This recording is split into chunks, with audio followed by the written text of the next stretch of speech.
Namaskaraha and welcome to our next session on yogic life. So before we read the pravachan, today I want to cover one very important topic. How can we elevate our mind and become great? Right? So how can we become Mahan? How can we reach the status of Paramapurusha? So ordinarily, human beings have ahankara. Right? We have the ahankara that, I have a lot of buddhi, I'm very smart, I'm a pandit, I have a lot of shakti, right? So each of us, we have this ahankara that, oh, I know everything, right? I know this, what I'm saying is right. So that kind of attitude automatically comes because of that ahankara. But the thing is, whatever vidya, buddhi, shakti that we have, it is not ours. We are not the owners of that. That vidya, buddhi and shakti that we have is actually, we are not the owners of that. When human beings come onto this earth, they actually have nothing. They came with nothing and they have to go with nothing. So whatever we get in this world from this Panchabhautik Jagat, right, we get from food, water, air. That is how we get the energy. We get the energy from this world through food, water, air.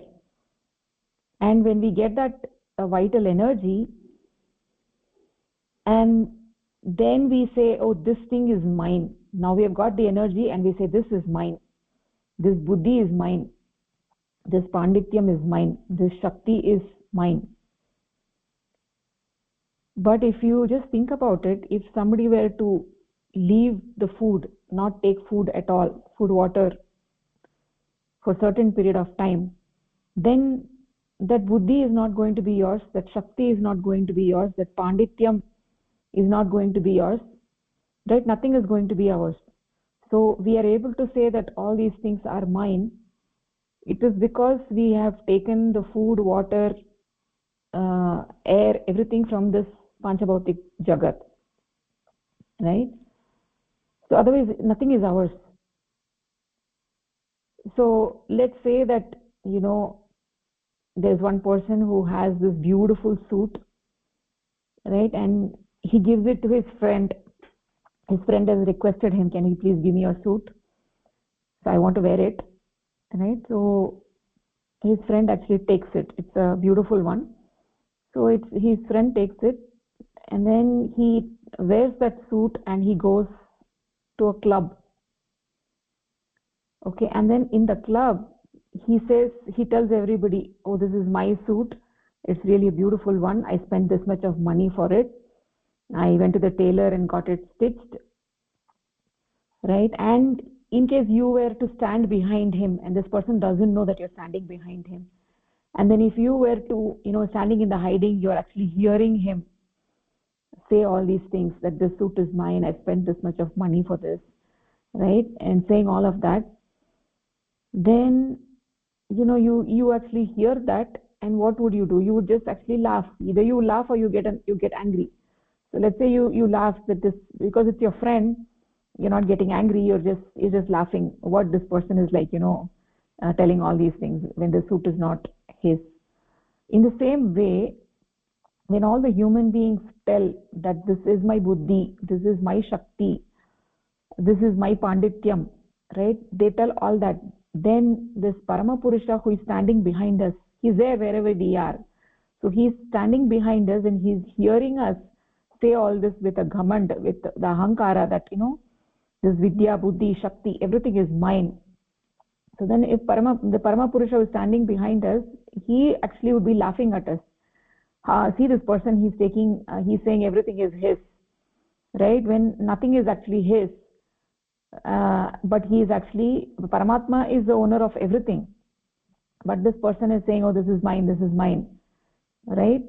Even though we are doing all the work, he gives us the strength to do the work, but ultimately everything is his. So what is the best way to use the things that he has given us? whether it is buddhi, shakti, or any other object of the world, what is the best way of using it? Right? The best way of using the things that the things that don't belong to us is essentially use those things for the owner. Who is the owner?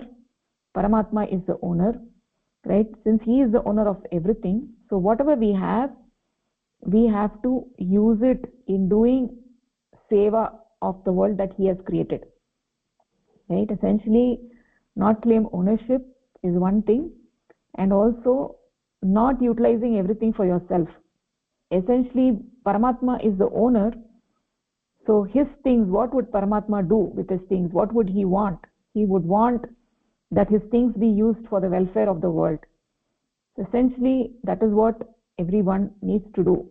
This buddhi, shakti, vidya, everything, we have to use it for the owner. We have to use it for the seva.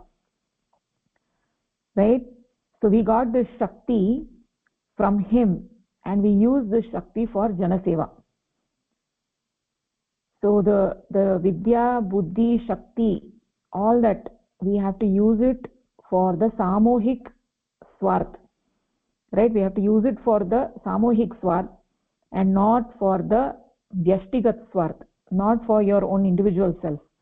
So whatever we have received from Paramatma, who is the owner, we have to use it for the samohik swarth. For that is samohik swarth means jana seva, right? Manav samaj, and not for vyashti, not for your individual self, right? I am also within that samohik, right? So whatever I am doing, right? Whatever I am doing for the welfare of the world, right? This is not a small thing.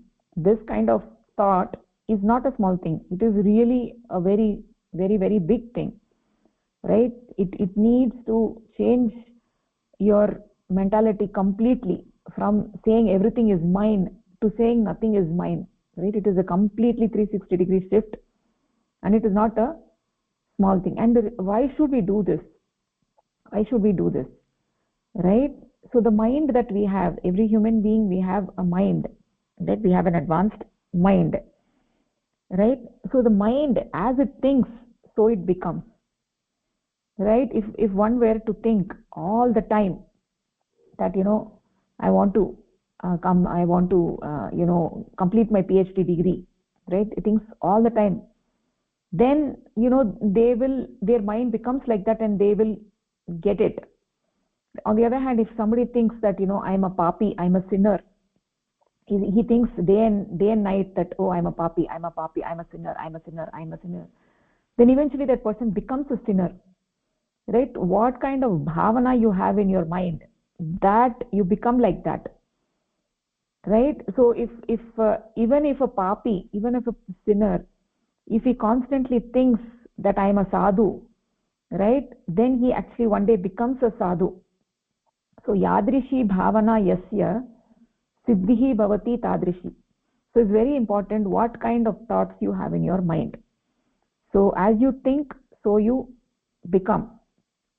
So the things that you have, everything that you have, so if you use those things, your vidya, buddhi, shakti, everything, for the samohik swarth, for the brihat, for Paramatma's for his seva, right? Then you have the brihat bhavana in your mind, right? So whatever I am doing, I'm going to do for the samohik kalyan, not for my individual selfish desires, right? If that kind of bhavana you have, whatever I'm going to do, I'm going to do for jana seva, for the collective body, then what happens is that only Paramatma's bhavana will be in your mind. Why is that? Because Paramatma is the collection of the expressed world. So when you do things for the samohik kalyan, right, then you get the bhavana of brihat. When you get the bhavana of brihat, then you have the bhavana of Paramatma. When you're constantly thinking of Paramatma, then you become like Paramatma. Just like I said, if you're always thinking I'm a papi, I'm a sinner, you become a sinner. If you're always thinking about the collective, You're always thinking of the collective welfare. That means you're thinking of Paramatma. So when you're thinking of Paramatma all the time, then you automatically become Paramatma. So by Paramatma's bhavana, by Brahma bhavana, then the individual existence, that individual existence is transformed into Paramatma. So on the contrary, if human beings do not do that, if they don't take this kind of bhavana, right, that they don't think about the collective welfare, they're always thinking about their individual welfare, right, what happens, right? So whatever the thing may be, right, whatever the object may be, whether it is Vidya, Buddhi, Shakti or anything else in this world, if you're always thinking that how am I going to do this, how is it going to benefit me, how am I going to do this, how is it going to benefit me, if you're constantly thinking like that, then that is Jada Bhavana.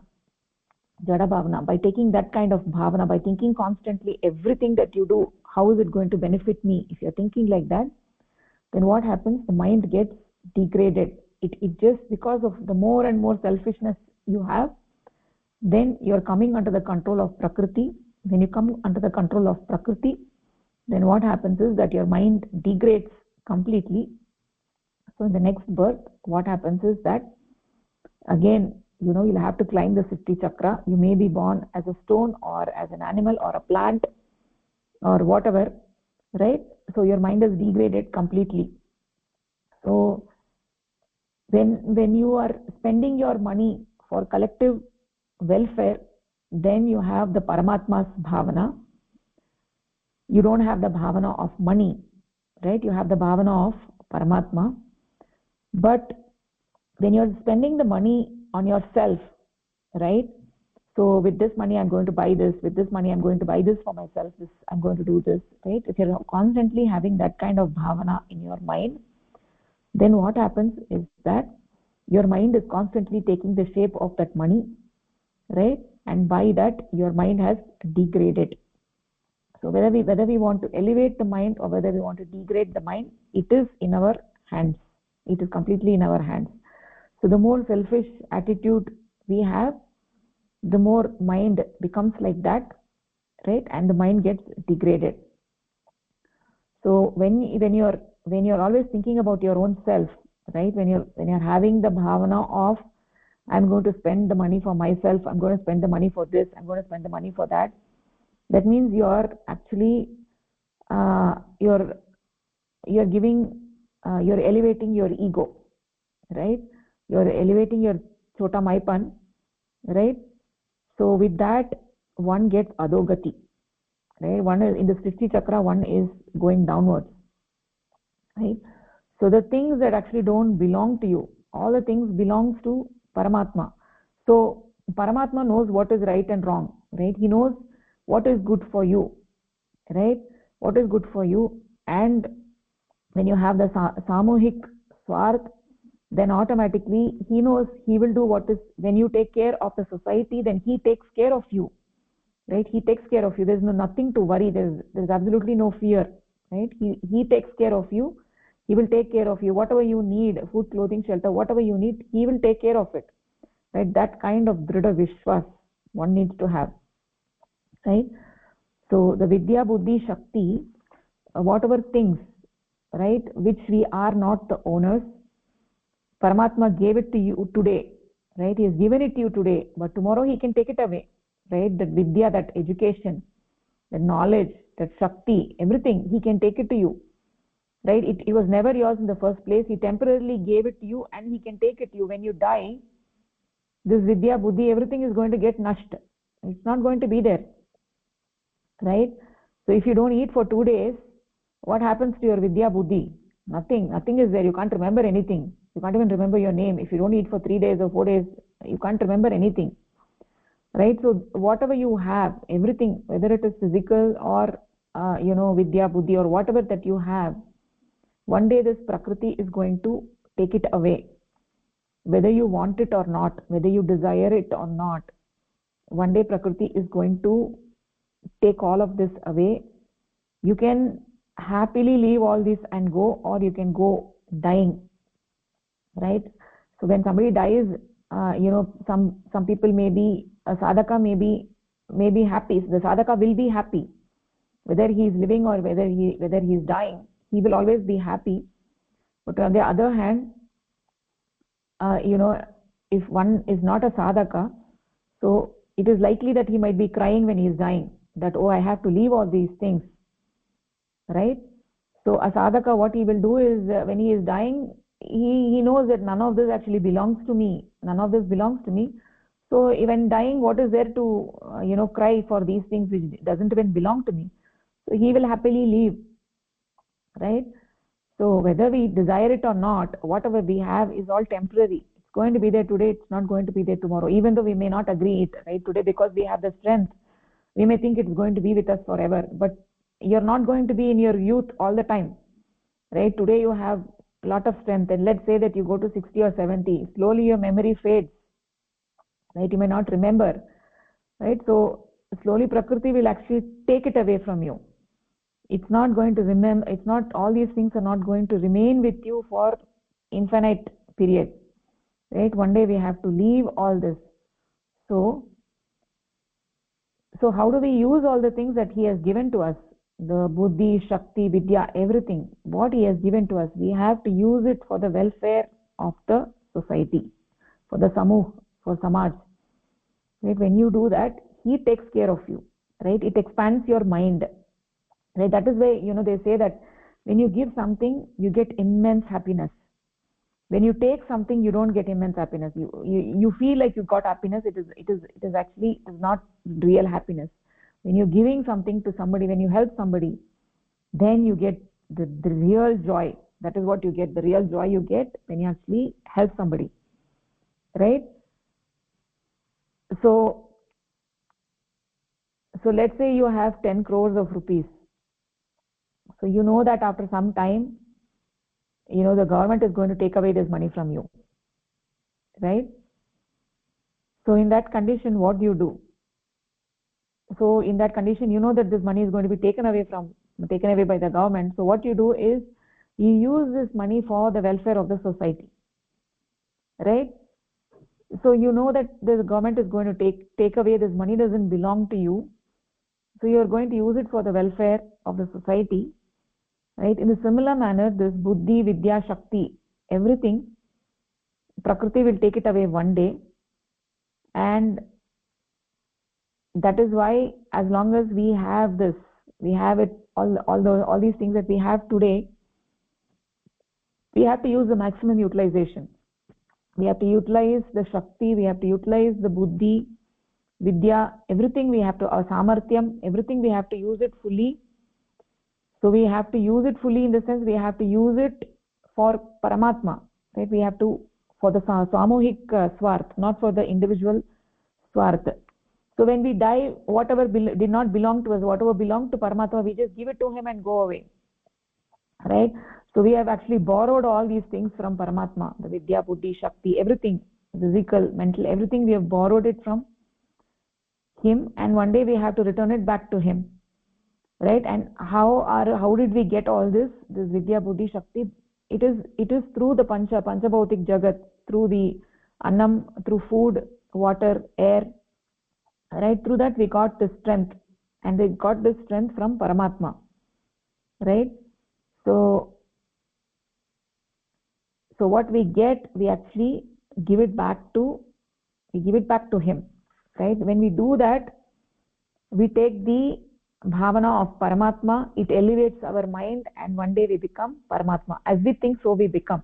If you're always having selfish tendencies in your mind, always thinking about yourself, right? I'm going to do this for myself, right? Then what happens? It is selfish tendency, and by that your mind degrades. As you think, so you become. So at the end of this, what I want to say is that yadrishi bhavana yasya siddhihi bhavati tadrishi. So the kind of bhavana you have in your mind, you get that, right? You become that. So that is why it is important to have good thoughts in your mind. If you have bad thoughts, then you become like that. If somebody were to say that, I want to steal this, I want to steal this, and every day we're thinking about it like that. So then one day we become the thief, right? So it's important to have good thoughts. So what we think, Paramatma will say tathastu, right? If you think I want to become Paramatma, then he will say tathastu, and you will become Paramatma. If you think I'm a sinner, right, and Paramatma will say tathastu, and you will become a sinner. So that is why it's important to have good thoughts, good bhavana in your mind. So that is what I wanted to cover today. uh, any thoughts, Pushpalata Bhagini?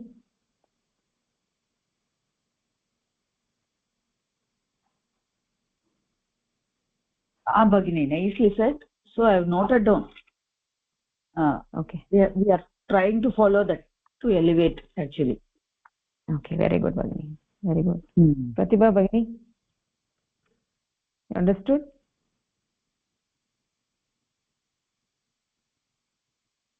Pratibha Bhagini, are you there? हाँ हाँ yes भगिनी समझ में आ गया हाँ क्या? like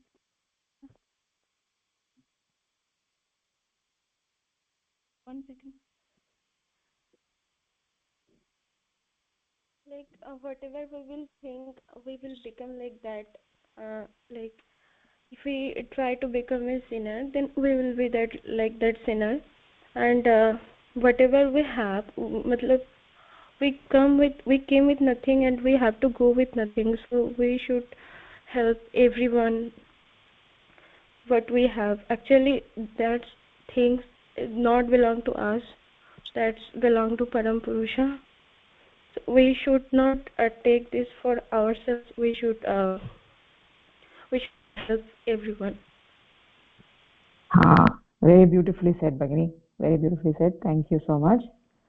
Okay, so now we'll actually go to our pravachan. Intuitional practice is our pravachan. So we had actually reached page 4, right? So we said that in order to uh, get rid of the bondage of Prakriti, we have to wage a war against this infinite Prakriti and become free, right? And so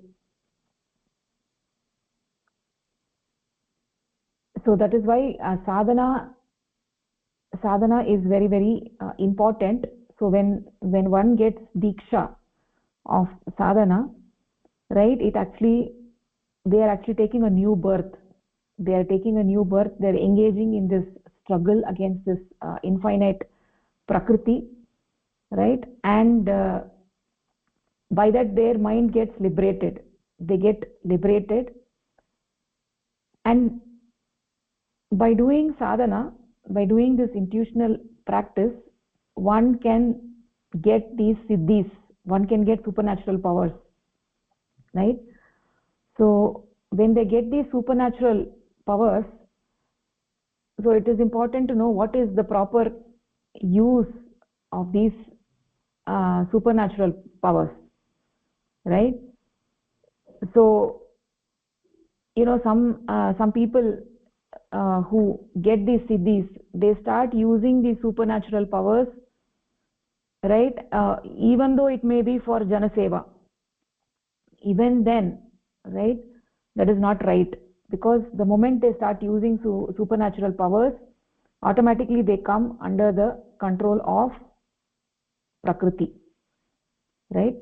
So we are trying to see what is the spiritual path.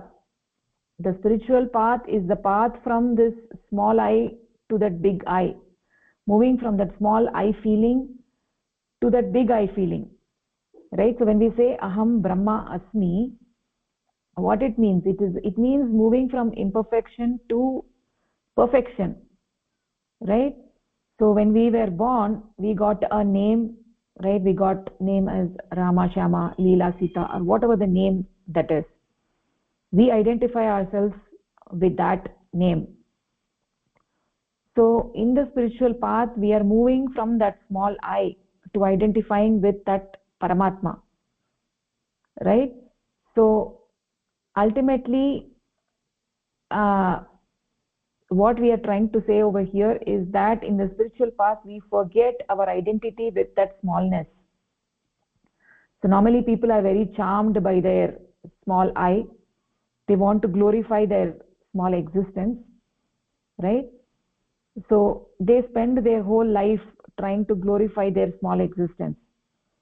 By doing that, they are putting themselves into more and more and more bondage.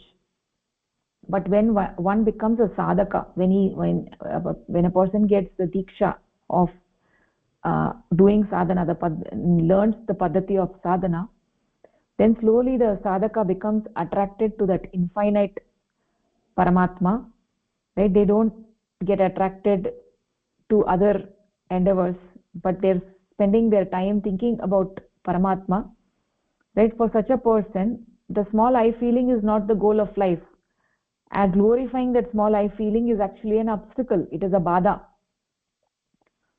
So when somebody has the aspiration of realizing the Supreme, right, then they don't identify with their small I feeling. They are trying to expand their mind from the finite to the infinite, from identifying with the small I feeling to identifying with Paramatma.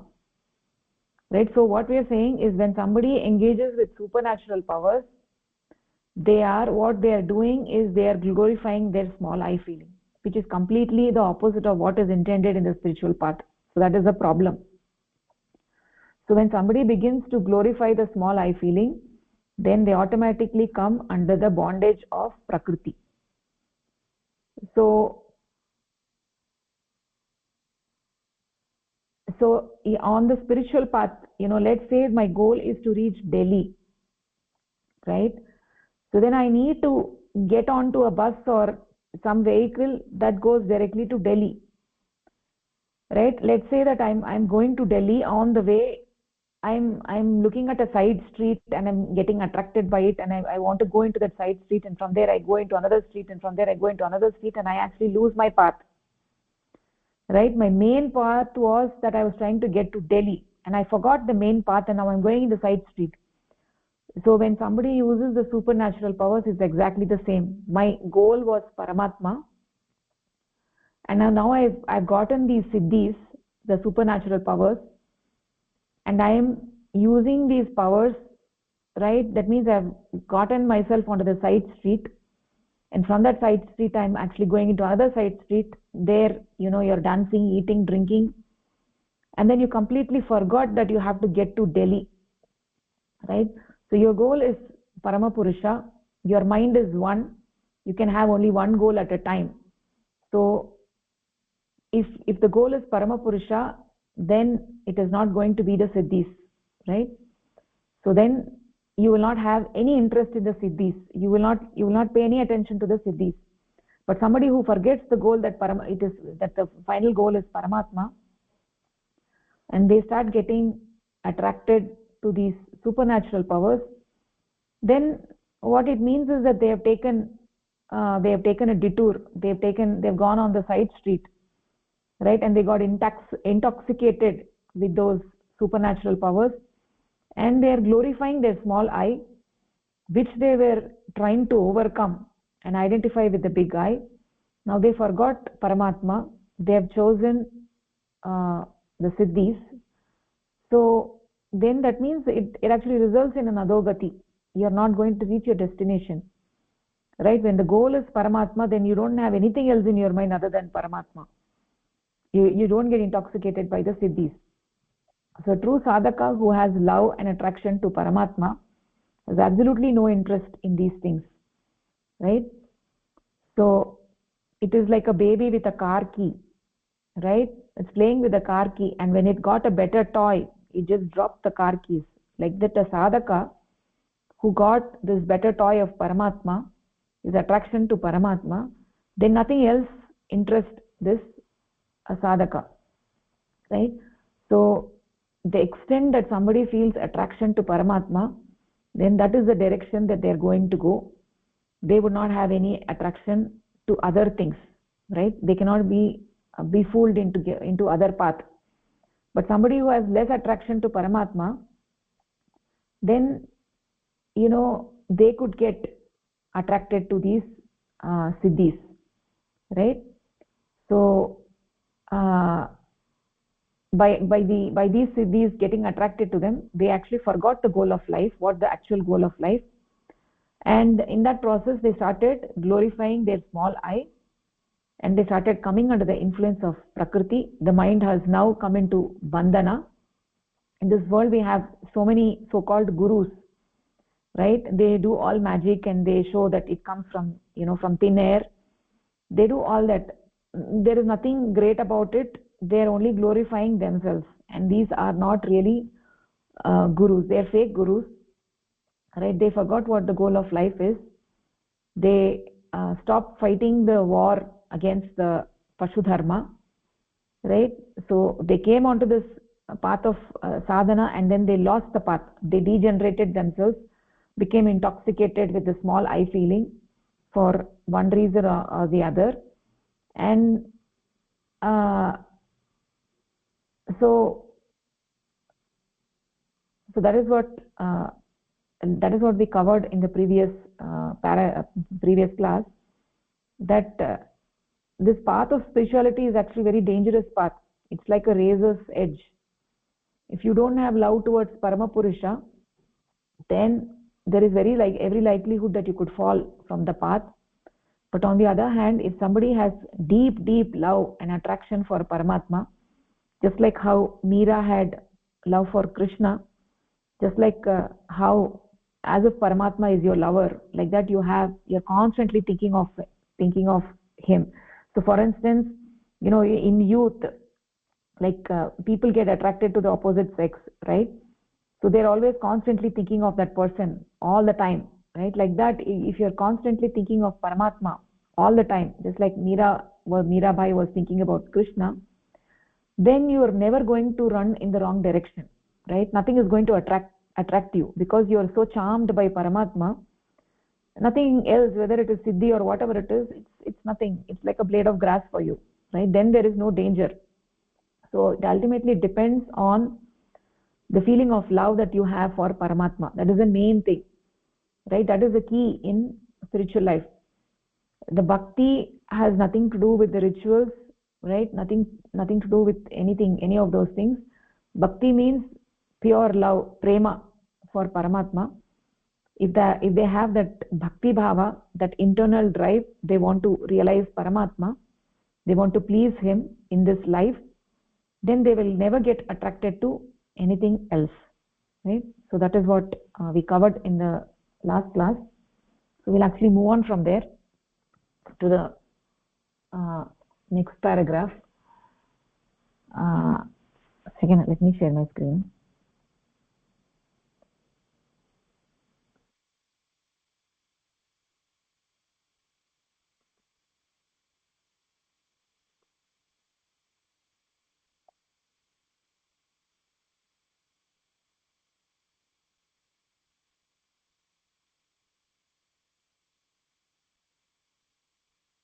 Okay, Pratibha Bhagni, do you want to read? Can you see my screen?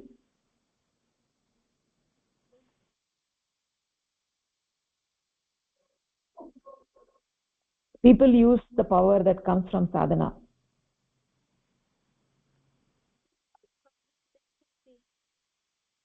Huh? You can't see?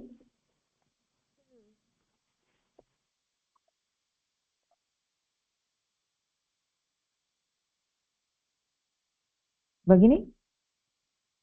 Should I start? Yes, please. People use the power. People use the power that comes from sadhana in order to win the admiration of others. Make Can't hear you, Bhagini. sorry. Now, Yeah. Go ahead. okay, I'm starting from. Yeah, please. People use the power that comes from sadhana in order to win the admiration of others. The exhibitions of one's supernatural powers would make others extol, respect, or even worship one. others would look upon on as a great devotee sadhaka. This is the only reason behind the display of one's power. A desire to command respect and devotion from others is only being entrapped by vanity, mana, and pride, mada, for avidya maya.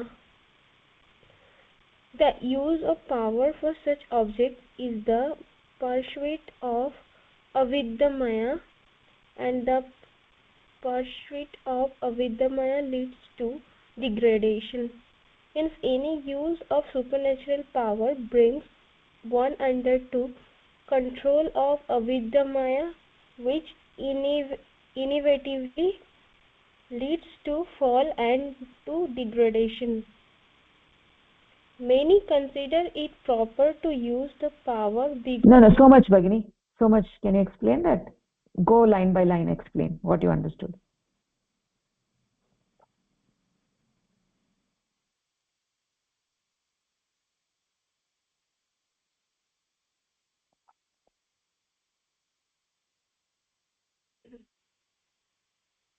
like what is sadhaka get from sadhana, that supernatural power give us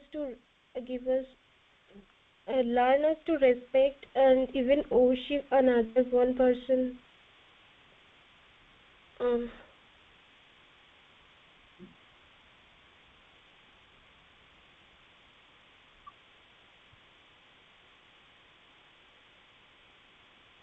like a vidyamaya, I don't know what is this. Yeah, you were not. You were not in the previous sessions, right? So, anything else you understood from it? Yeah, Avidya Maya. I'll clarify.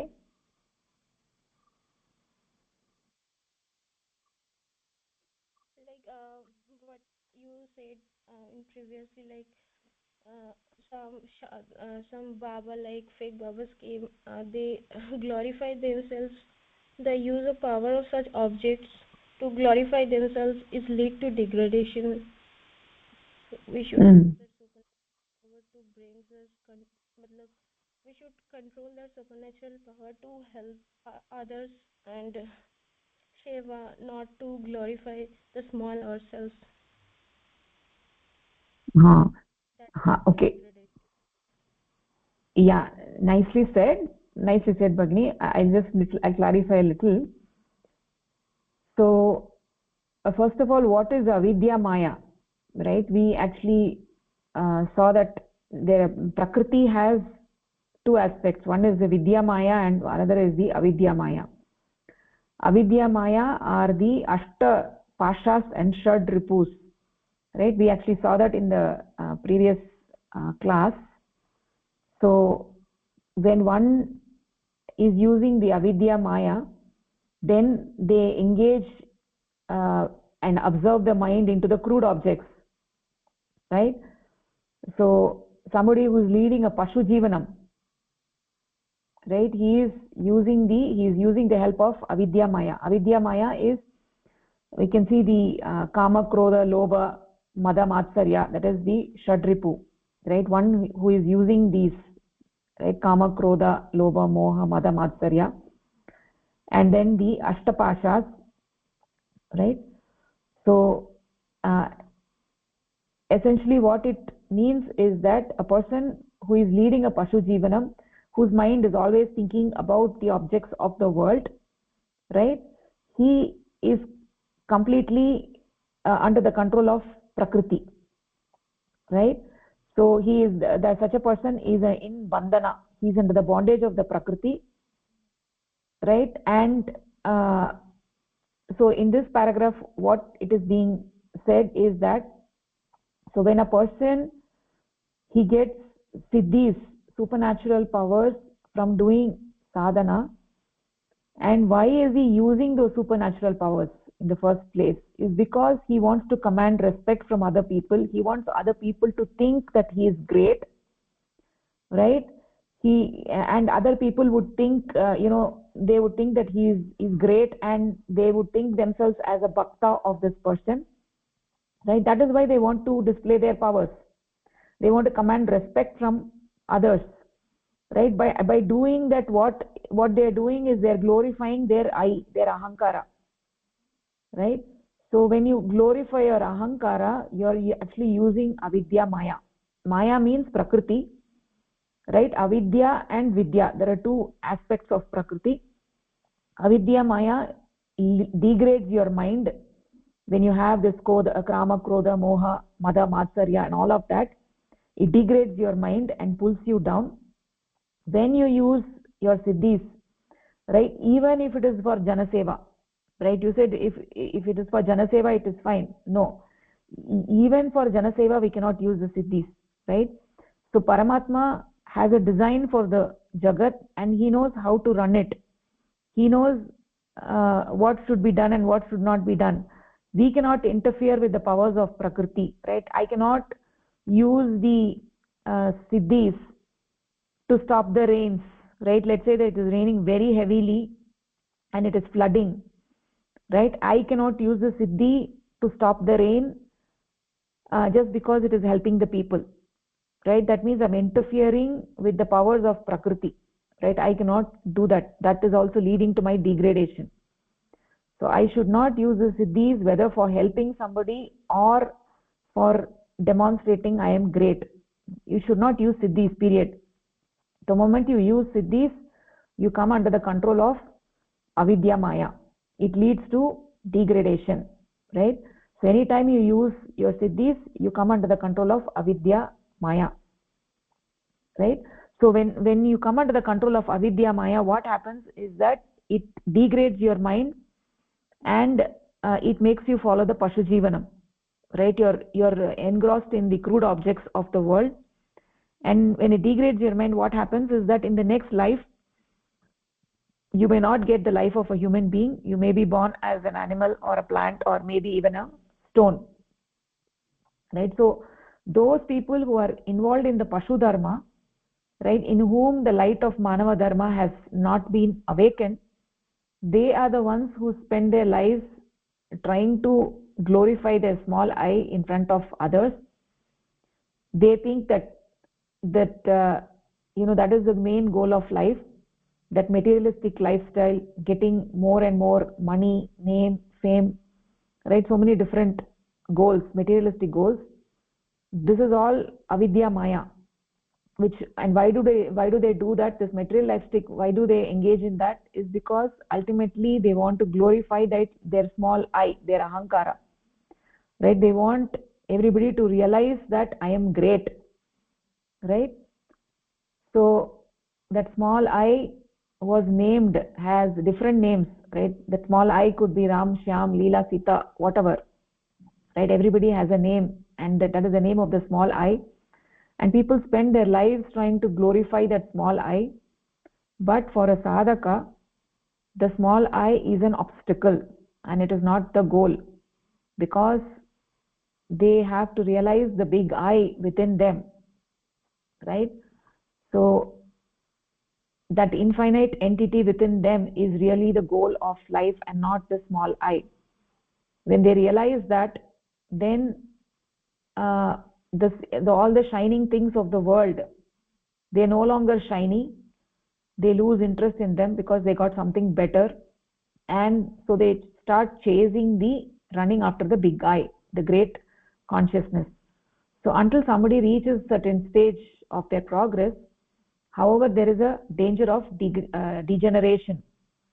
So if somebody gets access to these powers, right, then they digress, they divert from the main path and start accessing these siddhis, these supernatural powers, and which essentially leads to the glorifying their small I, right? And that becomes an obstacle in attaining the big I, right? So those who realize that big I is the goal of their life, they lose interest in the small I, right? Their love for that big I is so well established that they lose sight of these siddhis, right? Then uh, then they're actually progressing properly. On the other hand, if they use their siddhis, then they're degenerating themselves, right? So So the people who are engaged, normally the people who are leading a pashu jivanam, who are engaged in the material acquisitions, cannot degenerate themselves as quickly as a person who has siddhis and utilizing those siddhis. Right? It is completely wrong. A person who is on the spiritual path and is misusing the siddhis, right? Then he degenerates himself more quickly than somebody else who is leading a pashu jivana. Right? So people think they are gurus, but actually they are degenerating themselves and they are turning themselves into a stone for the next life. So it's a very, very dangerous path. It is only dangerous to the extent somebody doesn't have love for that supreme entity. Right? So the love and attraction to that supreme entity is very, very important. When people are established in that, then this path is not like a racer's edge and you will not fall off it. So it is very important to get established in the deep love for that entity. Otherwise there is danger. You get entrapped, you get fascinated by the occult powers, and your small eye becomes bloated. It's like hollow balloons which get bloated up and which is completely useless. Right? It's like a cancer. It's a poison to the human existence. Right? But a person who is intoxicated by the small eye, then for him the siddhis will look, very beautiful. Pratibha Bhagni, did you understand? Can you explain what you understood? I understand that, but I have a question. Yeah. Like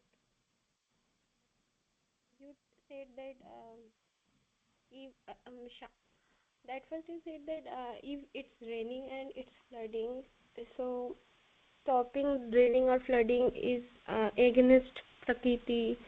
So the first question is, have anyone some like power that they can stop flooding? Yeah, having power to stop the flooding. If through siddhis somebody were able to stop the rain, right? And the reason is they want to stop the rain because they want to protect the people, right? Even in that situation they cannot use the siddhis. So why they can't use that siddhi? Like this is for people. He is trying to help others, so not trying to glorify himself or herself. So what's the problem? Yeah, so the reason is that when they use the siddhis, even if it is for helping others, they are interfering with the operations of prakriti. Right? So Paramatma has given the responsibility of managing this jagat to prakriti. So prakriti, according to the karya karana bhava, everything what happens in this universe, there is a cause and effect for everything. If there is a heavy flood, then there must have been some reason for it why there is heavy floods. So this heavy flood is the way that prakriti is trying to create a balance in the system. Right? It's actually a system. Everything is in this universe, there is a proper system and everything is operating in order according to the karya karana bhava. So if it is flooding, that means there had been a reason why the flooding is required, and in order to bring the balance, the flooding is required. So when somebody interferes with that flooding, then they are interfering with the operations of prakriti, which is not correct. So Paramatma knows what needs to be done and what doesn't need to be done. Right? If there is a flooding, it is the design of prakriti and it needs to happen. So I cannot interfere with that and say that I will use my siddhis to protect the people. That is not correct. So essentially, even though you're using it for helping the people, in a way you're actually glorifying your I. The moment you start using the siddhis, you're glorifying your I. Is it little? According to this, if we follow this reason, so what doctors are doing, that's also should be wrong. Like one is ill, so he or she should die. We should not try to help them or get them like treatment. The doctors are not using their siddhis to help somebody. They're just using their skill to help somebody. Right? They have learnt a particular skill, and somebody is having an ailment. they are giving medication to relieve them of their pain, right? So that is different from siddhis. Siddhis is doing something extraordinary. It's not treating somebody is ordinary, right? When we say siddhis, it means just like breaking the mountain into two, or splitting the ocean into two, right? Those are the things that we cannot do. Even though we may think it is for the welfare of people, it is really not for the welfare of people, because he knows what is good and what is bad. Paramatma knows. So when you interfere with that, essentially what you're saying is that, Paramatma, you don't know anything, I know more than you.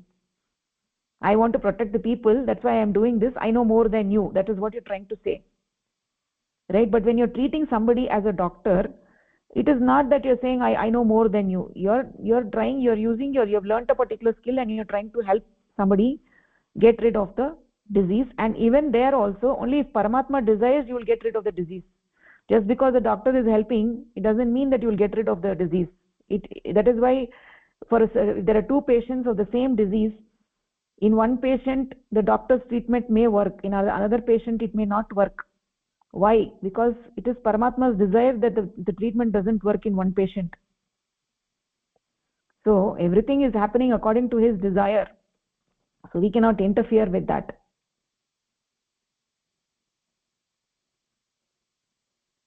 Is it making sense? Yes, but what the doctor is doing, this is also a result of our research. They also did research, so that's not so much natural. That's also a supernatural things. After heart transplant, that's also a big thing, not so much natural thing. Yeah, kidney transplant is a big thing, but that is not like supernatural powers that you got from doing sadhana, right? So here, yeah, I agree with you that here also there is research and everything is there, but it is not like the siddhi that you got from doing sadhana, right? So the siddhis. So in your mind, what do you mean by siddhis? Siddhis, what is your understanding of siddhis?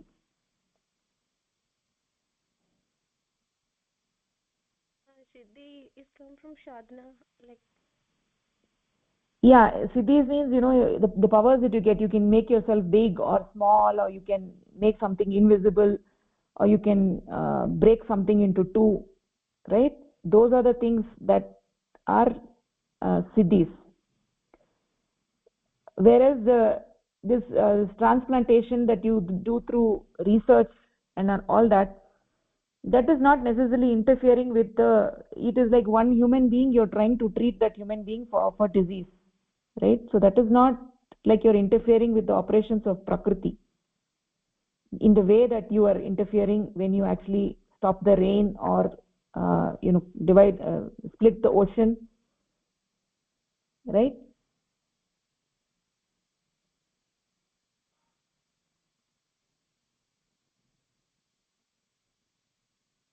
What?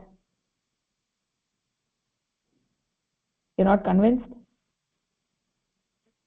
No, there was a net problem, so I did not hear the last portion. Oh, okay. No, I'm just saying siddhis is something extraordinary that you get through sadhana, right? The main thing is the sadhaka. What is the purpose of the sadhaka? That is the important thing to understand here. So the main goal of the sadhaka is to attain that Paramatma, right? So in the process, in that path, when he gets the siddhis and when he starts using the siddhis, right, whether it is for jagat hit or for something else, right, for his own selfish interest, right, that means he has fallen from the path, he has lost track of his goal, so it is detrimental to the sadhaka. So whether it is beneficial to the world or not is a second thing. Now it is detrimental to the sadhaka. He has fallen from the path because his goal was Paramatma, right? And in that process of doing sadhana, he got those siddhis, and he is now using the siddhis. He is glorifying his small I. So essentially, he has fallen from the path, right? But a doctor, and the jnana, that the knowledge that he got is laukika jnana. It's not paramarthika jnana, it is laukika jnana, and with that laukika jnana he is trying to treat somebody, which is also a laukika thing. So there it's fine, whereas in this path, the path of a sadhaka, using the siddhis is actually detrimental to him. He's degrading his mind. That is the main thing. I understand, but one more question, like Mm. uh, if he should not use his siddhi, so Mm. why matlab, why he is getting siddhi, like what's the work of siddhi, getting siddhi?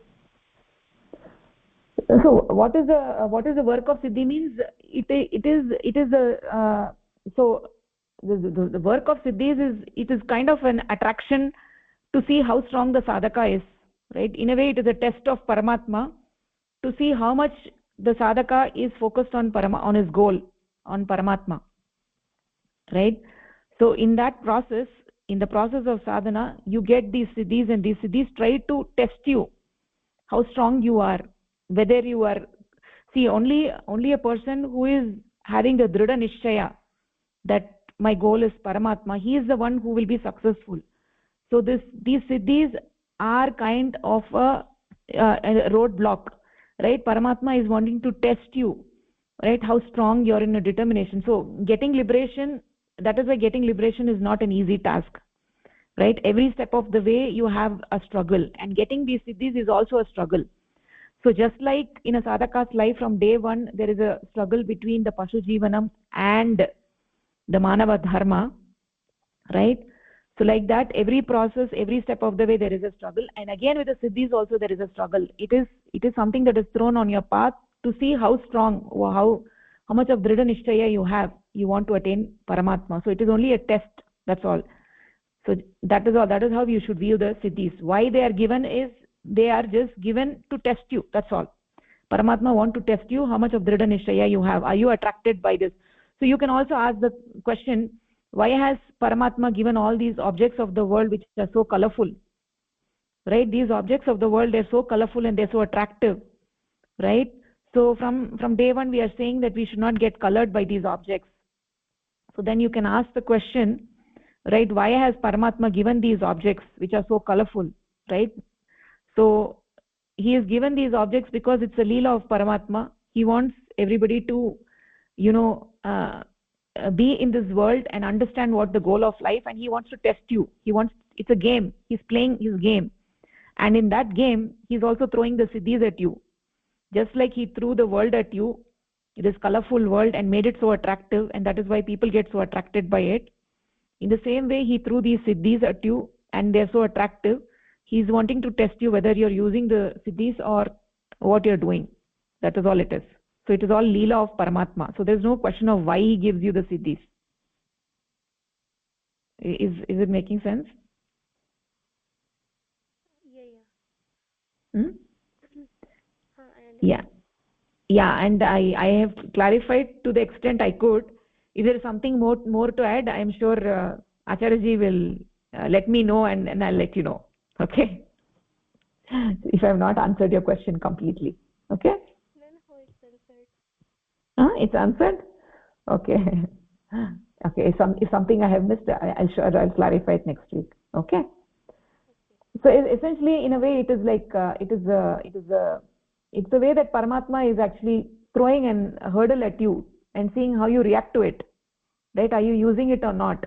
How you're using it? So just like how I was telling you, if you have 10 crores of rupees, and you know how you're going to use it, right? So you're so attracted by the 10 crores, you could use that for yourself completely and fall into it, or you could think that this doesn't belong to me, this is not mine, it is Paramatma's, and then just keep moving ahead, right? So just give it to the place where it came from and just move ahead, right? So it all depends on you, how you're going to deal with that situation. So that is how it is with siddhis also. Okay, so let's go to the next paragraph. Bhagini, Pushpalata Bhagini. No. When he considered it proper to use the power begotten of sadhana to elevate suffering, for instance, to provide relief from a serious disease. There is hardly any logic behind it. Everyone has to bear the consequences of their actions, and disease, suffering, or calamities are only different forms of suffering those consequences. Bhagavan is benevolent, and it is according to his law that one has to suffer the consequences of one's actions. It is through this suffering that one can take a lesson to abstain from evil. That is the purpose behind God's making one suffer of the consequences. Interferences in this divine law with the help of supernatural powers acquired through sadhana is not benevolence. The reaction to one's actions will have to be experienced, and it is not within the authority of even the greatest of devotees, sadhakas, to stop this. They may at best be able to postpone the suffering, but the performer of the actions will have to suffer the remaining consequence and may have to seek rebirth for this. As a punishment, suffering from a serious disease may awaken the desire for sadhana, institutional practice, to achieve emancipation. But many straying and ignorant disciples deprive people of the opportunity of arousing this awakening by relieving them of their suffering with the help of their sadhana begotten supernatural powers. They in fact do greater disservice than service to this sufferer. So this paragraph essentially shows what is the use of the siddhis for uh, for a person which is not of any use and which should not be used. The siddhis should, and how the siddhis should not be used. Actually, if we are using the siddhis to help a suffering person, we are only doing a disservice to the sufferer than a service, because the sufferer should bear the consequence of his karma pala, and it is essential that he either does it now or he will have to seek a rebirth, because the person who helps him with his siddhis is actually postponing his suffering, and he is not helping him in any way, and the the sufferer, instead of getting to the path of intuitional practice, he'll have to get a rebirth to face the consequences of his karma pala by definitely accepting the suffering as per the nature's law. So the sadhaka should not use his powers or siddhis to do uh, all this artificial things. Rather he should try to move towards this Paramatma and help himself. That's all. Not do a disservice. That is what paragraph essentially tells. Yeah. Yes, Bhagini, nicely said. So, Pratibha, Bhagini, to your question, this paragraph is also adding more information to answer your question. So, your question was like doctors treat, right? When the doctors treat, whether the patient will be cured or not, it again depends on his karma, right? It depends on the what karma pala he is entitled to get. According to that, he may get treated or he may not get treated. That ultimately the result is not in doctor's hands. But when you use the siddhis to treat a person, then that person will get cured, right? If Paramatma did not desire that this person completely get cured, but when you're curing that person, that means you're going against the karya karana bhava, you're going against the karma pala. That person was supposed to suffer according to his karma pala, but now you're relieving his suffering, which is going against the karma pala theory, right? So that is also another important thing, the difference between doctor treating the patient and using the siddhis, right? When you use the siddhi, result is guaranteed, and we don't know whether according to that person's karma pala he was entitled to that result or not, but we are using the siddhis and we are giving him that result. Supposing that person was not entitled to that result, supposing he was not entitled to get treated, but we are using the siddhis to treat him completely of his disease, then we are completely going against Paramatma. Supposing supposing there is a boy who is supposed to die at the age of 10, and if somebody is thinking that a sadhaka is thinking that this person is so young, why should he die, right? Let me use my siddhis and make him alive, right? Then I'm actually going against the karya karana bhava. According, then means his karma pala, his karma pala is not fructified, right? So that is completely going against the karya karana bhava, and we do not want to do that. So it is against Paramatma's desire. So actually in this paragraph there are two important corollaries. One is the point that Paramapurusha has created this universe. He has created a system by which this universe works. It's a very important point. He has created the universe. It is his universe, and he has his own rules. So I cannot question his rules. I don't have any authority to question his rules, right? So the path of spirituality, the practice of spirituality, is not intended as a tool for breaking or interfering with that system. The purpose of doing sadhana, the purpose of following yogic life, is to merge into the infinite and not to start fooling around with trying to interfere with the laws of the karya karana bhava and the laws of prakriti, right? So anybody who forgets what the point of human life is and starts interfering with that is not going to help anything. Rather, it will be harmful. First and foremost, it will be harmful to the sadhaka themselves, and it is harmful to others as well. So the karya karana bhava, the laws of prakriti, have to be respected. So a person who is a true sadhaka will never have any interest to interfere with those things, right? It has nothing to do with the goal of human life, right? So the two corollaries, one is Paramapurusha, the infinite consciousness. He has created this universe with kalyana in mind. He's a kalyanakari. He wants kalyana for everybody.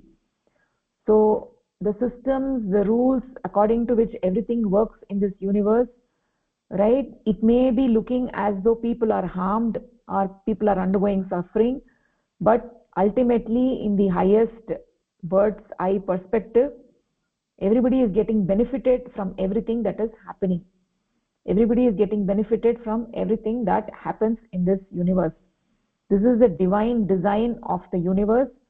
No doubt people are undergoing suffering, but ultimately it is for their best. Everything is for the best.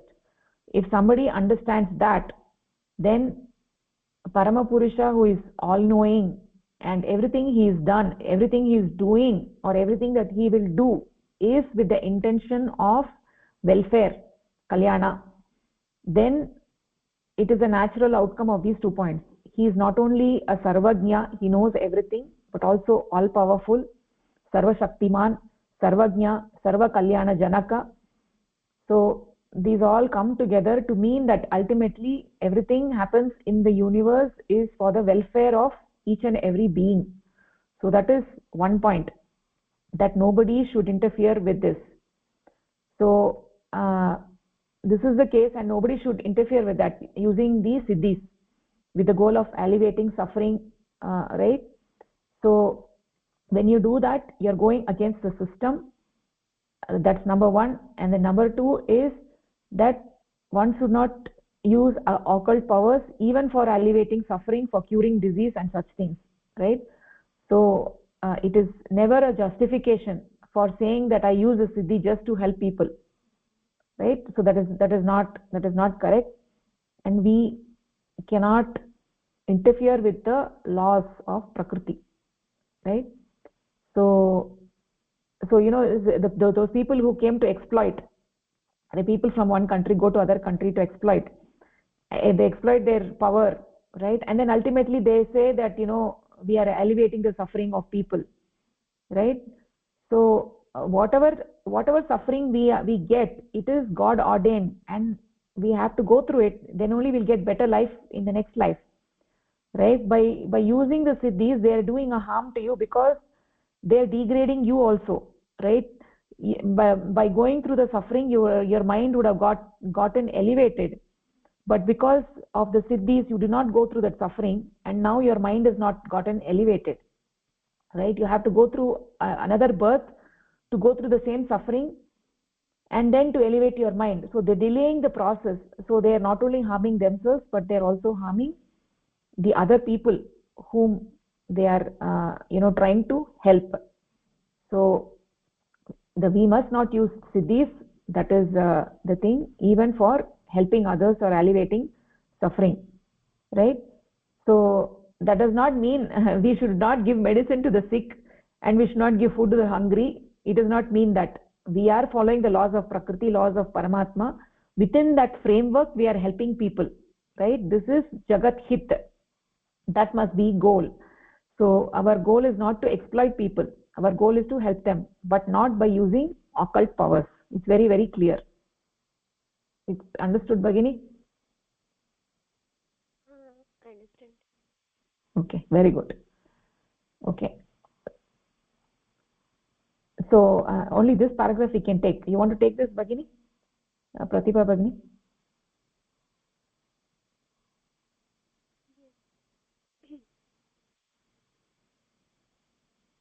The use of sadhana begotten power has to be regarded as a blasphemy, for is it not challenging the supremacy of God by neutralizing the effectiveness of the laws of his nature with the help of supernatural powers? One may cross a river by walking on water, may walk through raging fire, or may even perform the miracle of curing one of an incurable disease. One would invariably be using one's power to nullify the nature of water and fire and to interface with the law of Prakriti, which makes one suffer reactions of all one's actions. Anyone walking on water in a river must be drowned. Fire has the property of burning whatever may come in its contact. Similarly, one has to bear the consequence of one's action. To evade these effects is to challenge the authority of God. It is not merely challenging but demoralizing the very constitution of creation and its laws. There could be no greater blasphemy. Uh, like here, I can understand like each and every entity has its own dharma. So we should not restrict their dharma. Like we have power, so by this power we can't restrict their dharma. And Prakriti has in its own laws, so we can't disturb these laws or these dharmas by our power.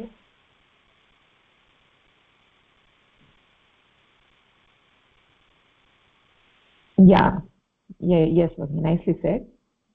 Yeah, that is it's just going further in the same theme that we talked previously, right? How serious the matter is, right?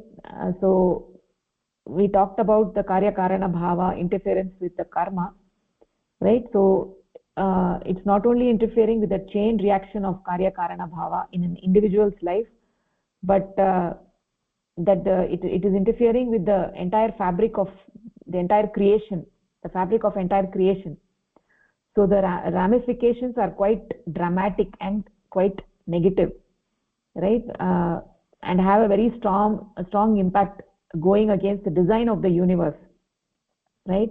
So it's essentially you're challenging God, right? God created this universe and he has a design, and when you use this with these and when you interfere with the laws of Prakriti, you're essentially challenging the God, right? You're challenging the supremacy of God. God did not want a particular thing to happen, but you try to do that with your siddhis, that you're trying to show that I'm greater than God, right? I'm greater than Paramatma. You're trying to show that.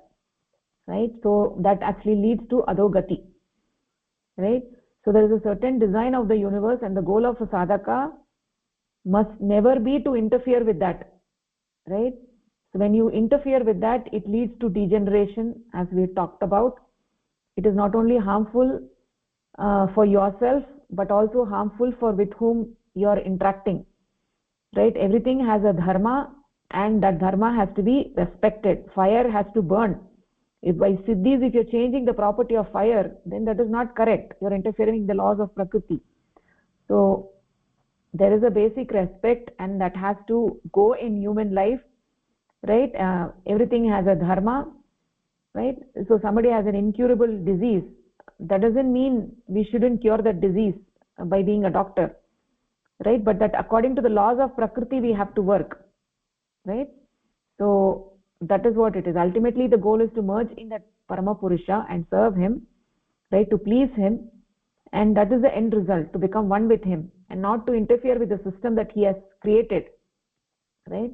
So everything is moving and going towards that supreme entity according to its design, and we also have to go according to the design. We cannot challenge the design, right? So that is what this paragraph. And there can be no greater degradation than that.